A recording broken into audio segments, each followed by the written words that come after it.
Welcome to the History of the Papacy podcast, a podcast about the history of the popes of Rome and Christian Church. Prepare yourself to step behind the ropes and leave the official tour of the story of the popes and Christianity.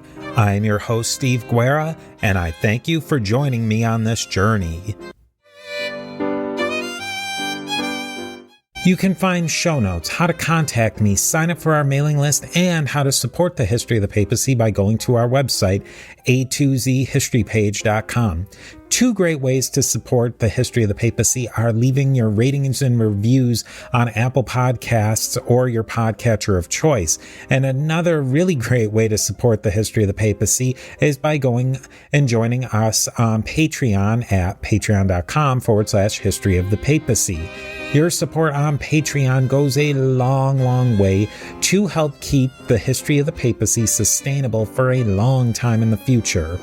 There are 4 tiers of support on Patreon: Antioch, Alexandria, Constantinople, and Rome. Each of these tiers represents one of the traditional patriarchates of early Christianity. There are many great benefits to you for supporting the show on Patreon. You will receive early and advertisement-free content, bonus episodes, monthly book drawings, and most importantly, you will be included on the History of the Papacy diptychs. In traditional Christianity, the diptychs are the lists of bishops commemorated in order of their precedence. The sooner you sign up on Patreon, the higher you'll be on the lists of the History of the Papacy patrons. Now let us commemorate the Patreon patrons on the History of the Papacy diptychs. We have Roberto, Joran, William B., Brian, Jeffrey, Christina, John, Sarah, William H., Augustus, and Judy. At the Alexandria level, we have Dapo, Paul, Justin, Lana, John, and Steve, all of whom are magnificent at Constantinople and reaching that ultimate power and prestige, that of the See of Rome. We have Peter the Great, Leonard the Great, Alex the Great, and Amma the Great. With that, I hope you enjoy this next piece of the mosaic of the history of the popes of Rome and Christian Church. I released this episode on the Salamanca School of Theology with Dr. Phil Magness a few years ago. After I started this series on the end of the medieval papacy, I began to see that economics was really a key point in how the Catholic Church and the papacy became modern.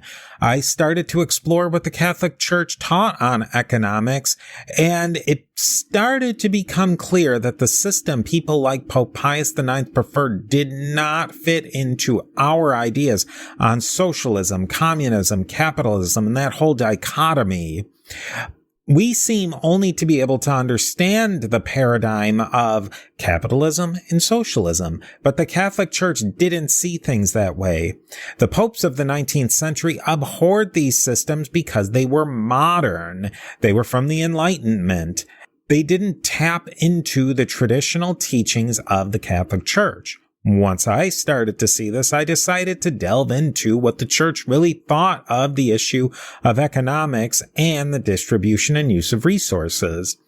So in the long story short, this episode with Phil Magness really lays the groundwork for the medieval going into modern papacy and what they thought about economics and what some of the people on the ground were thinking about economics and theology. So I thought I would bring it back to fill in some of that background, and because it was a really fun and great episode, I really enjoyed doing it at least. Look for upcoming episodes that explore the issues of church and economics, and especially how church and the economy and the study of the economy evolved during the Enlightenment period. I really think they will give you a new perspective on how important modernity, tradition, and economics was in the transition of the papacy out of the Middle Ages period. And I will talk to you next time. Today we are joined by Phil Magness of the American Institute for Economic Research. Now, listeners of the podcast know that I have a really strong interest in historical developments of economics along with church history. And these two interests of mine have really come together in this episode. I believe I was introduced to Phil from somebody who tweeted to me that you should talk to Phil about historical economics. And you came back with this idea that I had never even heard of. And then when I started to delve into it, it was like, this huge door opened up. Maybe before we even get started, why don't you tell us a little bit about yourself? Yeah. So I'm an economic historian, but also a historian of economic thought. So I work primarily at the intersection of those two kind of subfields of the economics discipline. I'm a senior research fellow at the American Institute for Economic Research in Great Barrington, Massachusetts. And I'd say the bulk of my work on economic history is mostly American in focused, looks at the 19th and 20th century, do a lot with tax policy and international trade and how that's shaped by the way that people are conceptualizing economic events. But on top of that, I've always had a deeper interest in the long history of economic thought, going all the way back to the ancient world. And out of that also comes a significant intersection with Catholic economic thought that really comes from the late scholastic period of medieval philosophy. What got you interested in economic history as your field, and then what became your career? Yeah, exactly. It's a long and multifaceted story. Something that always kind of interested me, going all the way back to, I think, high school is probably my first real kind of gravitation to economics as a way of understanding how incentive structures work in the world, how people respond to the availability of exchange, what they do with goods, how they make things. So that's always kind of fascinated me. And also being historically minded, I kind of see these two areas operating concurrently. So looking at the past and interpreting it with current economic theory, modern tools of economics, provides a whole new window of understanding some events that otherwise look strange to us or otherwise are difficult to understand why they happened at that moment in history. Do you think it's kind of a unique perspective to look at history or economics through a historical lens? I've done a lot of research and it doesn't seem like there's a huge body of work, at least that's available to the layman. Right. It's one of the downsides of the subfield. It's a very, very niche area, and a lot of it's heavily quantitative. So there's a kind of an entry barrier or a learning curve that you have to get to even delve into some of this stuff. Learning complex mathematical models just to do economic analysis. So unfortunately, that has been kind of a pitfall of the field, as it makes it harder to access not even just the public, but general historians. So people that work in the history profession in the universities, you find a recurring problem is that when you introduce complex economic theory and mathematical models to them, they're often as much adrift as the average person on the street, even though they're generally conversant in the events of that era. So breaking down some of that barrier, trying to make economic ideas accessible in a historical context is, it's a big career aspiration and goal of my own. It's something that I hope other scholars start to pick up on. All right, that's great. Then you're definitely in the right place. And I'm glad we found you, because I think that's a really important thing, that there's so many aspects of history that have economics involved. And oftentimes the professors, like you said, somebody who has a little knowledge of economics can see that the history professors are maybe saying things that aren't exactly either up to date with modern economic thought, or, right. They have probably about as much, they don't have as deep of a knowledge as many people, laymen, do. Sure. In this area, we're going to focus in today. We're going to talk about certain scholastic scholars from the scholastic period of late medieval, early European thought. What are some other areas where maybe theology and economics overlap? I think of the early Christian theologian from all the way back in the late Roman period, Lactantius. He said some really interesting economic things. And I don't know if he was just, for lack of a better word, shooting from the hip, or if he had a developed thought on economics. Sure. Well, economics is a discipline you can trace all the way back to the ancient world. The ancient Greeks dealt with economic matters. Plato writes on economic matters. Aristotle writes on economic matters. The term itself comes from Xenophon's Economicus dialogue. So it's there, even though it's not treated as kind of a separate area of study until much, much later. But people are dealing with questions of, I guess, what we'd call political economy, how state actors, how government officials interact with market exchanges. And this much is present going back as far as recorded history. We have evidence of sophisticated economic thought from the Greeks and the Romans. You get to the early Christian period, so time of Diocletian, the Roman Empire is awash in economic problems. And quite a bit of it comes from two factors. One of them is there's a tendency among emperors, and Diocletian's among the worst of this, to engage in profligate public spending. So they're vastly outspending the tax revenue that they're coming in. And the second thing that keeps recurring, especially from about the 2nd century on in the Roman Empire, are recurring bouts of inflationary policy. And this is that an emperor would get into debt through often excess public spending, but sometimes there's some other factors that cause this. But emperor gets into debt, and what do? They start devaluing the coinage. They start mass printing money or stamping money out on cheaper and cheaper metals. So there's a shift from traditional gold and silver currency to you get to the later ages of the Roman Empire. You look at their coins; they're actually copper overlaid with silver, so it's a less valuable metal. And this is a way of keeping the nominal value that's same on the face of the coin constant. They use that to pay down the debt, but they're throwing all of this into circulation, which effectively, time and time again, wrecks the Roman economy. And that's what happens with Diocletian.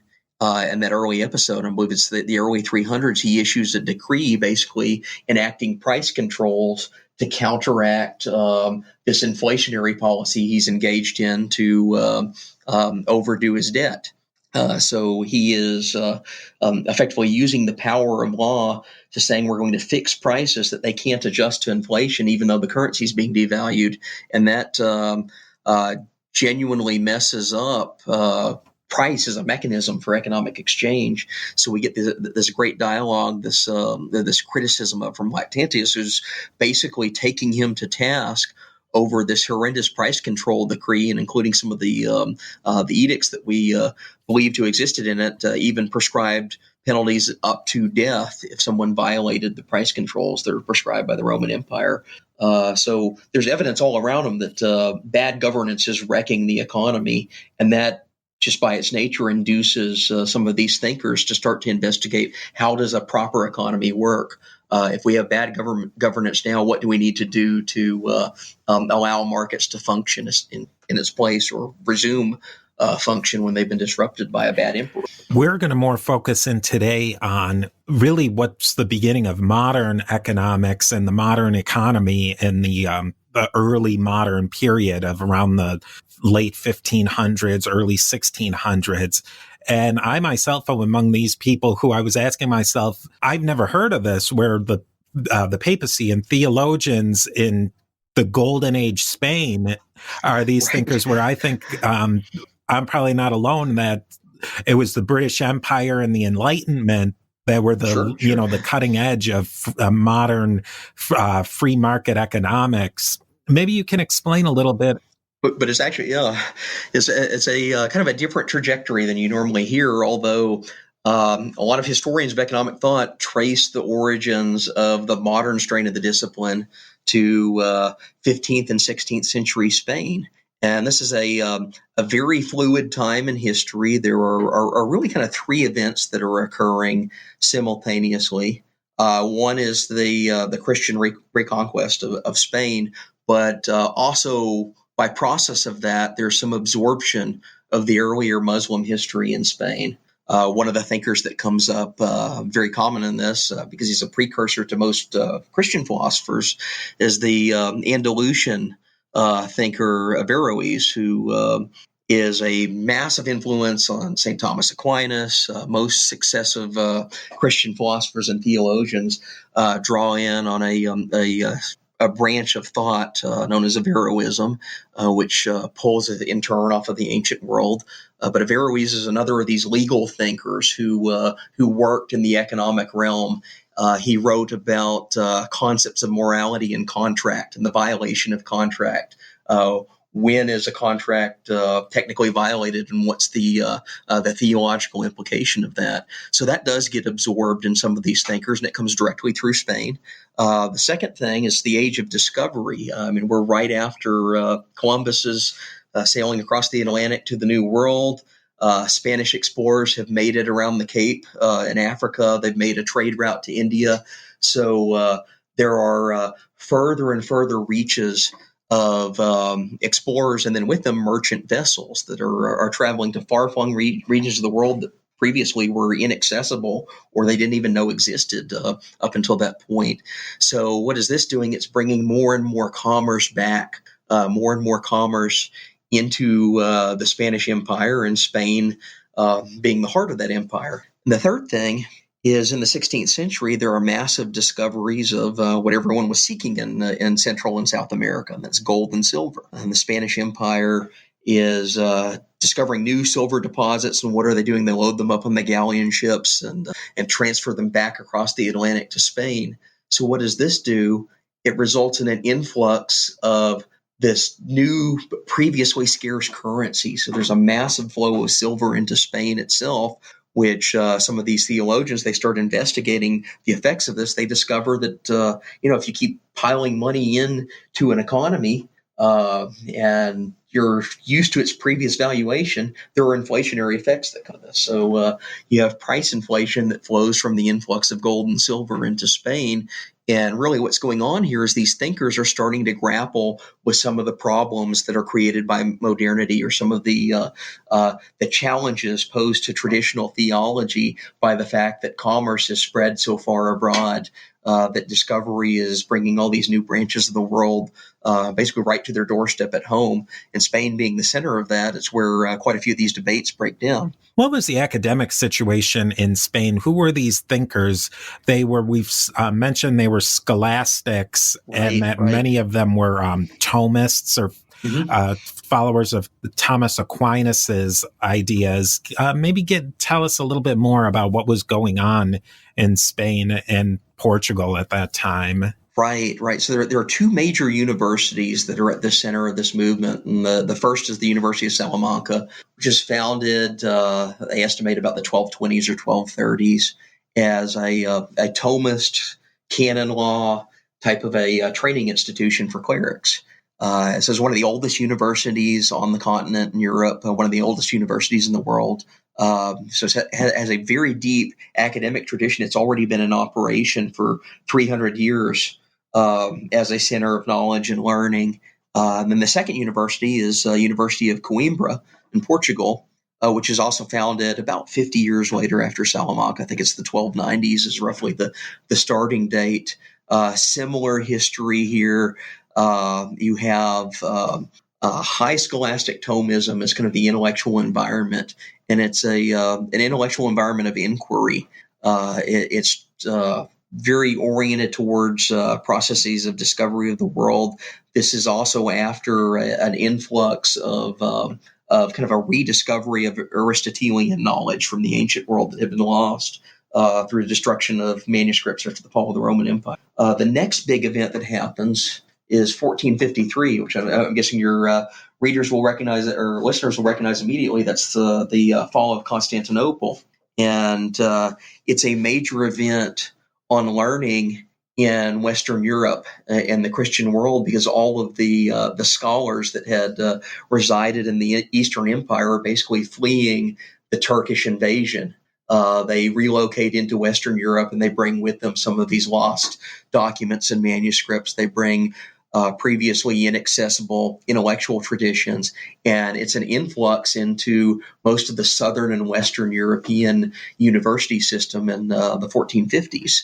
That comes from that. So that's kind of the intellectual backdrop that all this happens. And it's in the decades right leading up to Columbus, right in the years leading up to Vasco da Gama, all these explorers going out to the world. So you have an intellectual environment in the late 1400s, early 1500s that's just ripe for this type of an inquiry to emerge.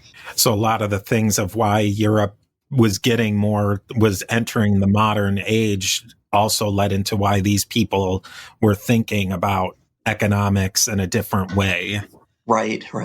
What was their basic worldview? I stumbled upon an idea that Adam Smith was more of an objective theory of value, where these thinkers of the Spanish Golden Age were the subjective theory of value. Is there anything to that?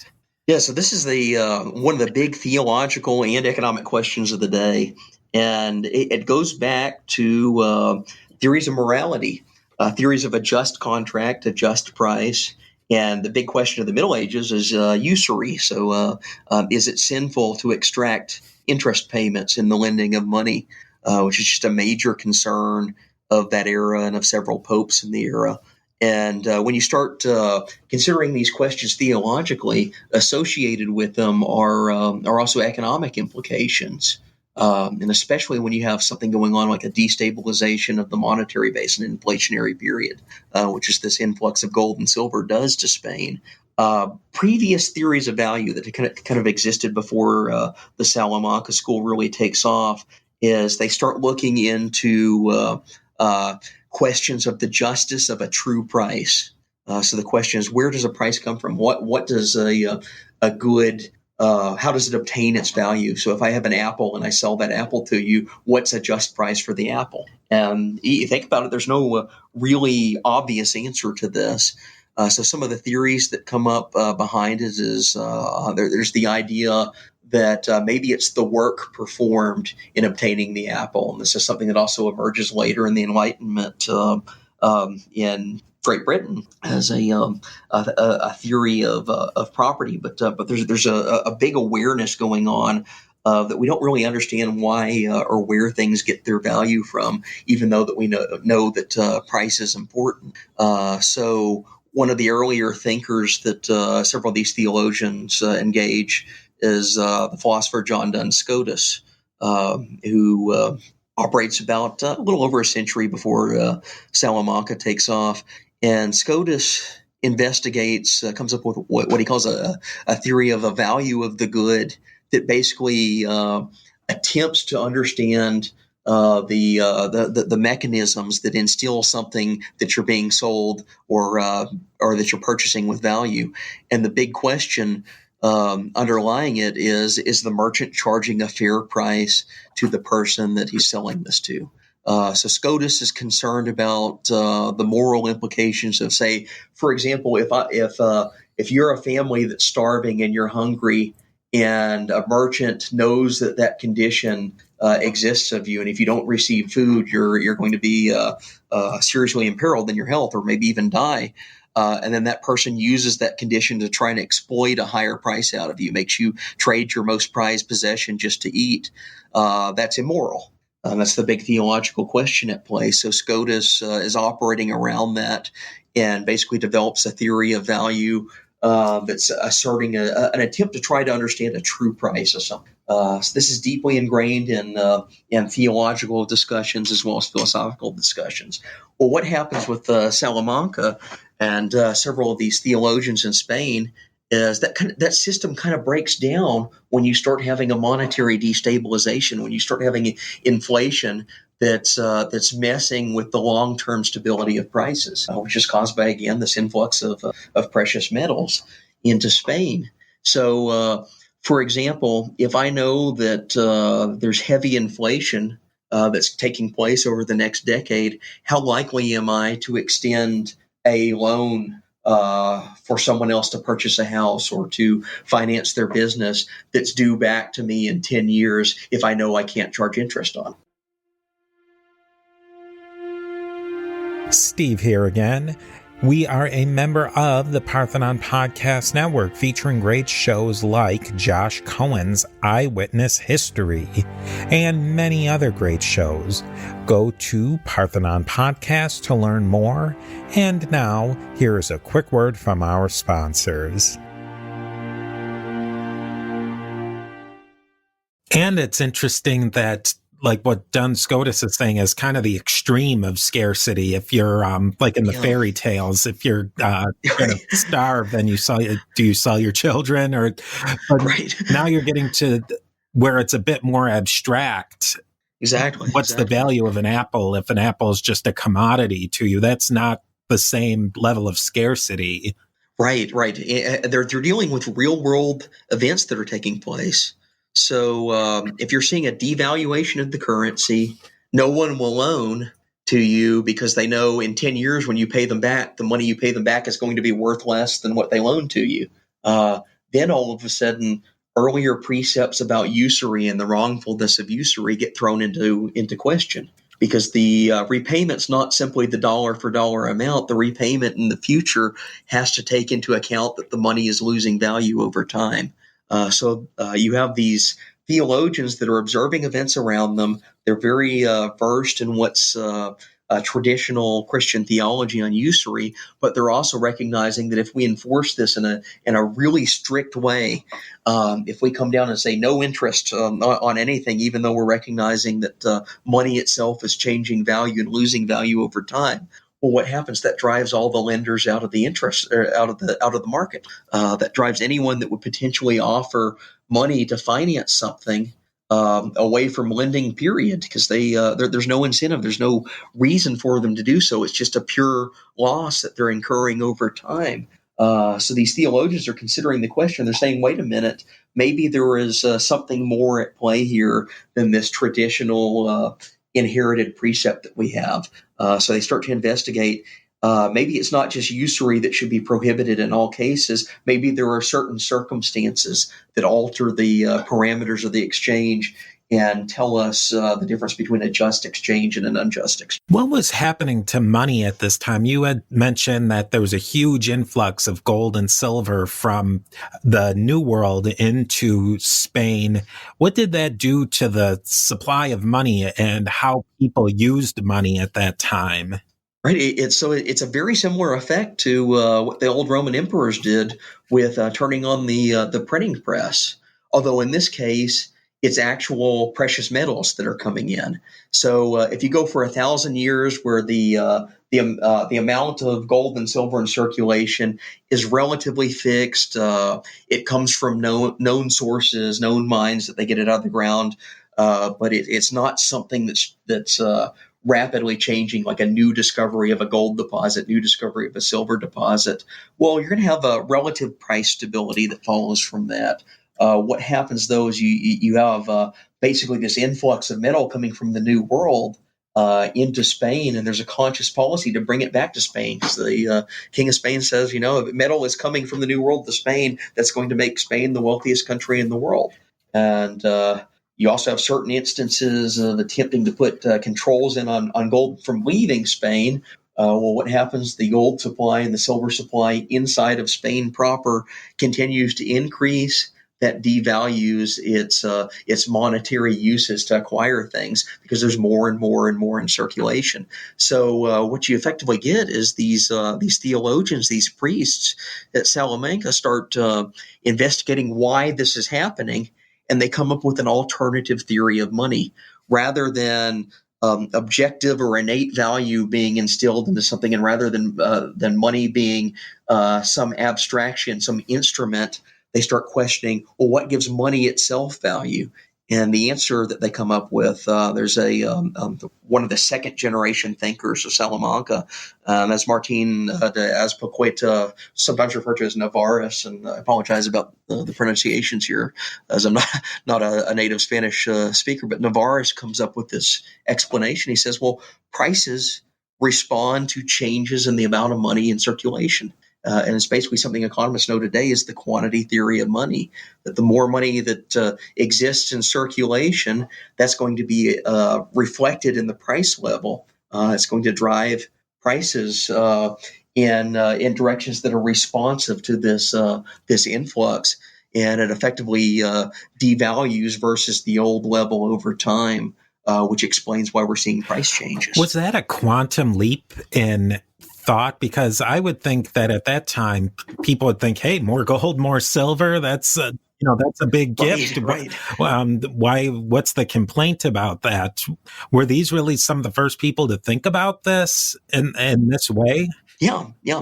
So the first to systematize it, and it's all a very practical response, because first they have theological prescriptions against usury, quite a few of which are coming out of Rome, because they're trying to grapple with what this concept means and how do we adapt it to our changing world. The second is the influx of currency, and the third thing is when price levels start to rapidly change over time, the political impulse from the king or the ruler is always there to impose price control. So they go back to the old Diocletian solution from 1,000 years earlier, and that is what we prescribe by law that an apple is $1. We prescribe by law that a bushel of corn is X. It's just fixed levels that merchants must charge. So price controls are politically appealing, but the problem is economically they're fairly disastrous. They destroy the signaling mechanism that prices convey. And you think about this in your everyday life. You go to the store, something's in popular, something's in really, really high demand at the moment. What do merchants do? That they raise the price to ration their stock effectively, because they know they can get more out of it, but also they know people are willing to pay more from it. So this is a mutual signal between seller and buyer of meeting exchanges. And what it effectively does is it works around the scarcity problem. If you hold prices down at a fixed level, but it's in really, really high demand and there's all sorts of money coming into the economy to acquire it, well, what happens? The existing stock will be bought up at the artificially low price, and the rest of people, they're left with nothing, or they're left with this slowly devaluing but increasingly worthless amount of currency and money in hand. So it's a real problem when rulers turn to this solution. So what you have is the Salamanca philosophers that have basically become economists start tackling this real world problem. So they come up with prescriptions on how to answer the problem of price controls and arguments against price controls, or how do we deal with usury as a theological problem. One of the first big thinkers of this time was Francisco de Vitoria, and he was a Dominican and chair of the theology school at the University of Salamanca. What did he bring to this story? Right. So he's seen as kind of the founder of the school. He's the teacher of all the major figures of it. And De Vitoria is he's fairly worldly man for his day. He's traveled well in Europe. He's studied in other parts of Europe, especially I believe he goes to the Netherlands, and he observes some of the markets in play there. Although he's first and foremost kind of a canon lawyer. So he's a legal thinker and is interested in exchange, but exchange between nations, exchange between political entities, from the perspective of law. So in systematizing an approach to law, he basically sets forth the methodology that all of his heirs and successors use, that they adapt into economic thought. And you find it in De Vitoria, even though he's kind of like this grandfather figure of economic thinking, he doesn't have much in the way of recorded lectures that state economic ideas himself. Although he is interested in two big areas of thought that are relevant to economics. And the first is property rights. So as a legal thinker, he's attempting to discover the basis of just ownership of property, it becomes very important for establishing contracts, for establishing ownership in other ways that we see some of his successors deal with. And the second thing, he's aware and very critical of another moral problem that's coming out of the new Spanish Empire from abroad, and that's the mistreatment of the natives and then eventually slavery that emerges there. So he sees slavery as an injustice. It's a violation of the natural law. So he's a good classical Thomist in that sense. and is applying moral intuition, moral logic to this problem that's emerging with the new economy. The fact that not only are they getting goods from abroad, but slaves are going to the New World and are involved in the production of some of these goods. So he's trying to decipher and disentangle what does a good Christian do in response to this horrid abomination of violating people's rights. So he's one of the early theorists that actually steps in and he offers explanations for why slavery is wrong, and even why people that are seen as outside of Christendom, the natives of the New World, are seen as outside of Christendom, why one must treat them morally as opposed to seeing them as savages to be conquered. So this really kind of sets a framework for all of his students and successors. And then what you get is the next generation after De Vittoria.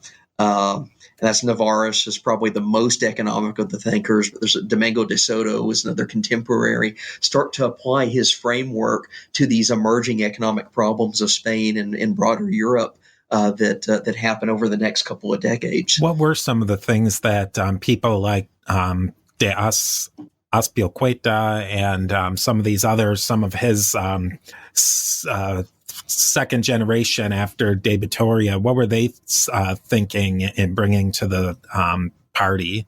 Yeah, so Azpilicueta or Navarrus is one of probably the most sophisticated thinker of that generation on the question of interest and usury, which is the great theological problem. Again, it's sparked by the inflationary pressures that are brought to bear by the New World. But this causes the Vatican to effectively convene a series of councils and advisory inquiries about what do we do with the usury laws and traditions that have come from an older time, that have come from early medieval Europe, when there's not this inflationary pressure and not this abundance of commerce emerging around us. How do we adapt that to the modern world? And Azpilicueta Navarrus is a very well-reputed theologian scholar at the time, so he's brought to Rome as one of the economic advisors. He's on a council that contributes to Pius V, and in 1569 issues a bull condemning the use of usury and the issuance of annuities, this new financial instrument that's emerged. Well, Navarrus, as the canon lawyer, the theologian, is one of the foremost interpreters of how this bull is to apply. And what's going on at the Vatican is there's a tension between how do we retain this old tradition, how do we retain our commitment to a theological principle that in many ways has biblical origins, the condemnation of usury, unfair interest rates, but also adapted to the realities of this new world. So they actually get kind of clever about it. And Navarrus writes these lengthy tracts to try to explain differences in the types of lending of money, differences of what would qualify as exploitative or usurious versus what would qualify as something that could be a mechanism to facilitate a just transaction.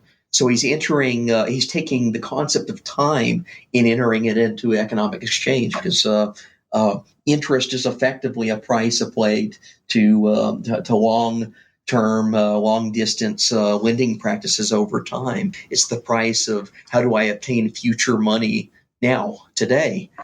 So he enters this into canon law discussions and effectively comes up with a long philosophical and theological tracts that are advising all the different loopholes on how you can get around this older condemnation of usury on theological grounds. So he's really quite clever about it and is interested in what's going on at the time. So you can see his contribution. He's basically taking old, strict theological prescriptions against usury, and he's defanging them through economic theory and economic knowledge that he's entering in this new way of understanding and explaining things. Usury it was getting chipped away at for probably close to, 200 years with like the Italian bankers. Yeah. Was this a point where we're starting to get into the modern idea that lending on interest isn't necessarily always usury? Right. This is the theological articulation of that. That they're trying to spell out for other canon lawyers, how do you interpret and adhere to older theological law, but adapt it to the modern world? And they're basically saying, we haven't seen some of these instruments before. And not only that, some of these older theories of how we looked at the economy, like the theory of value that goes back to the ancients, goes back to Aristotle. We see some in Duns Scotus.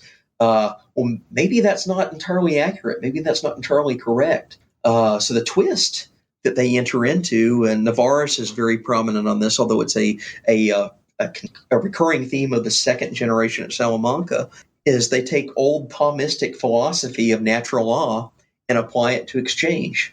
And the older version says that the natural value of something derives from maybe the work that's applied to it, or maybe some innate statement of value. Well, they're saying, no, this is wrong. They say the natural value of an item is the selling and buying point where buyers and sellers come together for a mutually agreed upon exchange, uninterrupted by outside forces. So they want markets that are not distorted by politics, not distorted by physical coercion, anything that could be seen as a sinful intrusion upon exchange is unnatural. So they're reconciling Thomistic natural law to economic exchange. And what this leads them to do is they start critiquing political distortions of markets. So, for example, the King of Spain declares that there is going to be a monopoly on the provision of a certain good, and it can only come from a seller who's approved by the King of Spain. That's a violation of natural contract. That's a violation of natural exchange between a buyer and seller that would naturally be entered into on a voluntary basis. So that therefore, under certain circumstances, and by extension, the practice of legal monopoly becomes sinful. So it's reconciling the canon law, what would be considered today as good economic theory. Similar thing with price controls. If the King of Spain issues a price control and it coincidentally happens to benefit one of his friends, that's a violation of natural exchange for illicit purposes. So they're reorienting the moral aspect of markets away from kind of this strict prescription and more toward understanding the circumstance of the exchange, and doing so in a completely Thomistic framework. Steve here again with a quick word from our sponsors. Now, these kings, they were really operating the way kings have operated since the beginning. Absolutely. Since there's been kings. Did these theologians, being that they were theologians and canon lawyers, did they have any weight with swinging policy to maybe a way that was more in line with their thinking? So they do. They do comment on the political controversies at the time. The Vatican is a major area of influence, especially in Southern Europe, especially in areas where the king is pledged to the Pope, is anointed and crowned effectively under the authority of the Pope. So you see theological influences of these scholars at Salamanca and then later Coimbra are advising what's coming out of the Vatican is interpretations and directives of economics. Although at the same time, they're also fighting internally with other forces inside the church that want to adhere to this older theological commitment to the way we used to interpret usury laws, the way we used to interpret theories of just price. So there's an immense internal and external theological debate going around. The one thing that Salamanca and Coimbra have in their favor is these guys are considered some of the leading theologians of their age, the great academics of their time. So it'd be akin to, say, the professor of political science at Harvard advising the government today. This is the university you go to where the best of our learning comes from. These are well-traveled individuals that traverse Christendom and advise not only clerics but advise the Vatican itself. The University of Coimbra in Portugal, was that doing similar things to the University of Salamanca, and were they related in some way?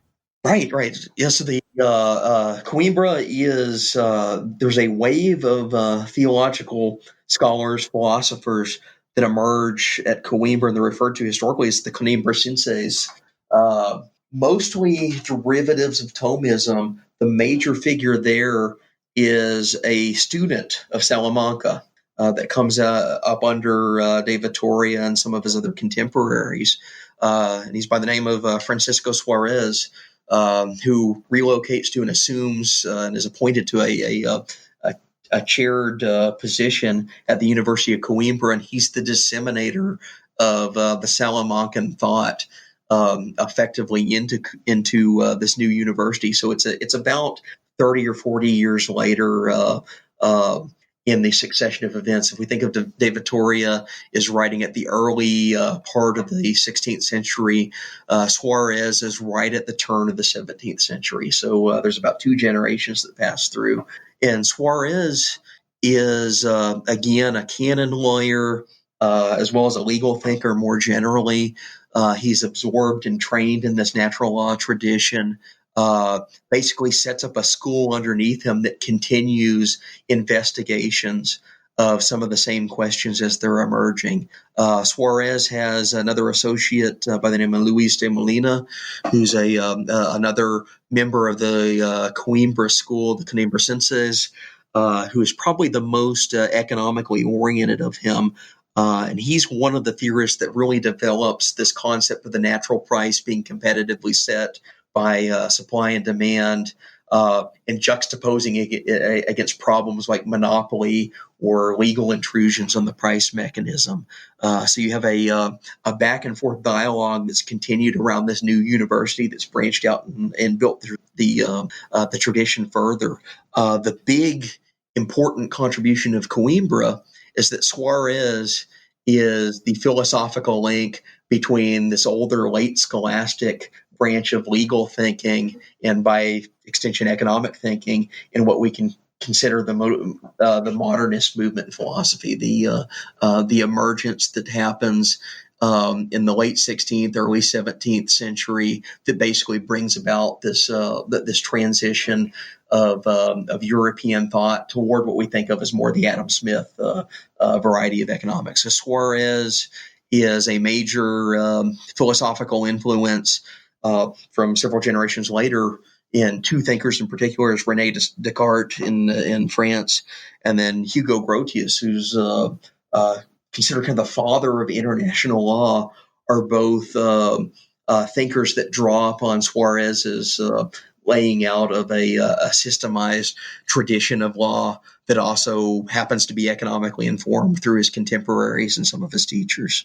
Then that's so that we see there, that's definitely a huge connection to further modern thinkers. What was the other ways that they influenced later thinkers and then even into the modern day?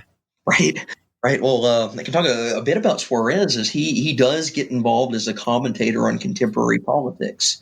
He's right around at the turn of the 1600s is when he's most active.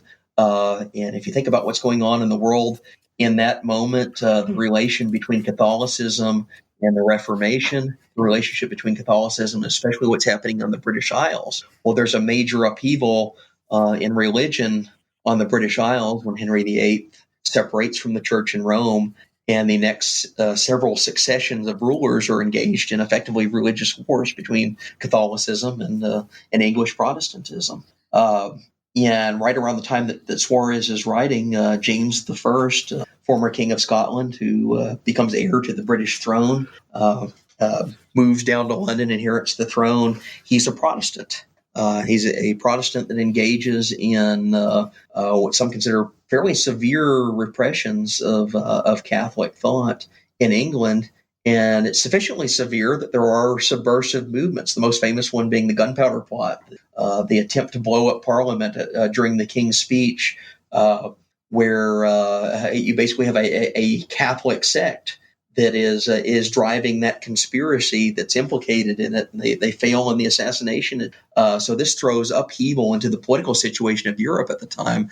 Suarez is called upon by the Vatican to actually articulate a theory of law that explains what's going on here, because they've upended the theory of where a king gets his power. Does the king's power derive from God?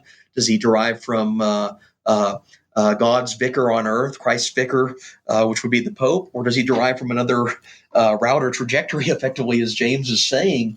So what this does is Suarez gives us a systematized theory of legitimacy in government that he writes out in the 1610s. And it's one of the first times in history that anyone talks about government as kind of a contractual relationship between the people and the ruler. The first time anyone talks about government as being as operating in the framework where a ruler could conceivably lose his legitimacy, could conceivably do something so bad that there is a proper time to step in and intervene. And of course, this is directed at and precipitated by James the First. But he's really offering kind of a theory of when is it right, or when is it legitimate for people to step in and say, hey, this guy's a tyrant. He can no longer effectively govern us. He has forfeited his right under the eyes of God to be a ruler. Therefore, we can topple him. So it's kind of a systematizing of a theory of overturning what is previously seen as an unquestionable existence in the state.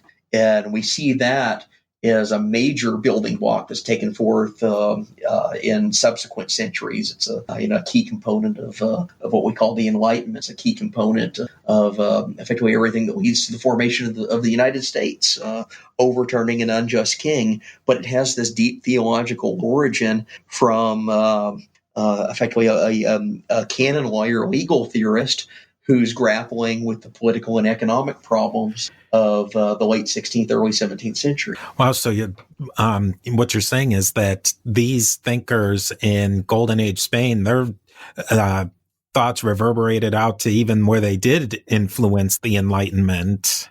Right. Yeah, you have Protestant disseminators that are reading Suarez, and maybe they're rejecting him theologically and his commitments to the Pope, but they're also drawing on some of the same ideas. Well, he's talking about concepts of law.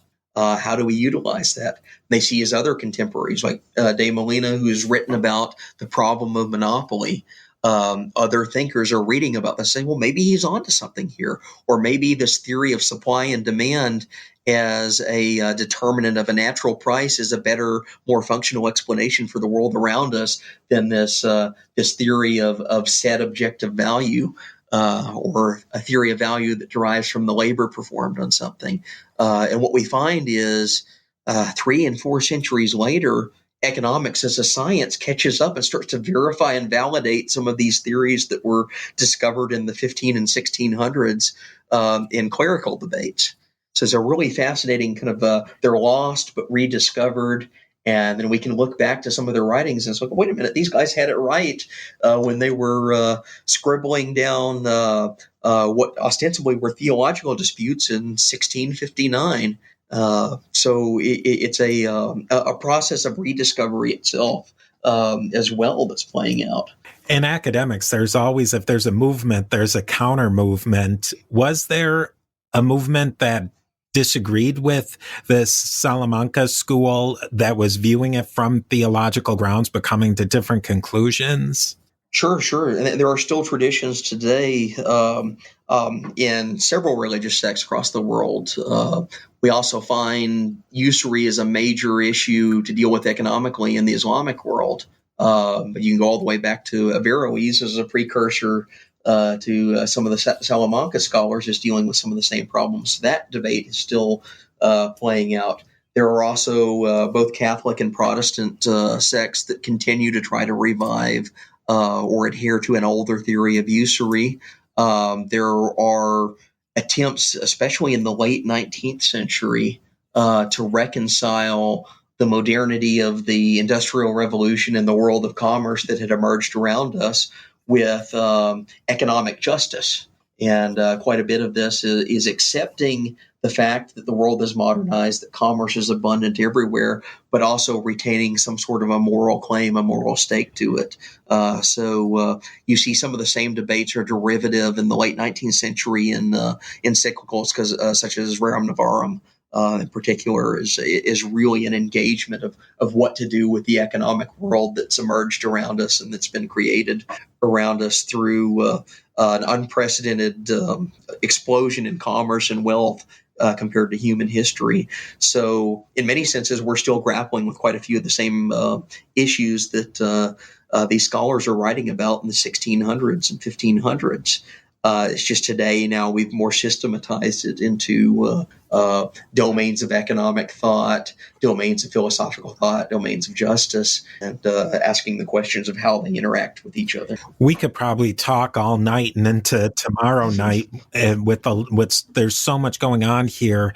But as a way to wrap up today, why do you think we haven't heard of these people in particular in this school? Why haven't we heard of Francisco de Vitoria? Why haven't we heard of de Navarras and even the Salamanca school in general, or Coimbra school?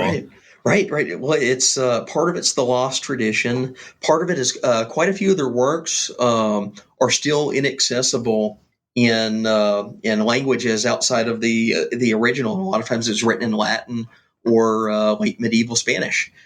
So translations have always been an issue, although that's gotten quite a bit better in the last 20 or 30 years. People are realizing that, hey, there are interesting economic ideas that were being dealt with by these thinkers. Let's translate it and figure out actual trajectories of what developed from it.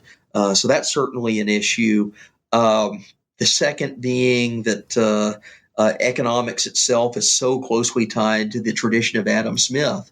And I'm not going to denigrate him in any sense. He's a major figure in the field for abundant number of reasons, and basically writing out a conceptual theory of exchange in 1776 in The Wealth of Nations.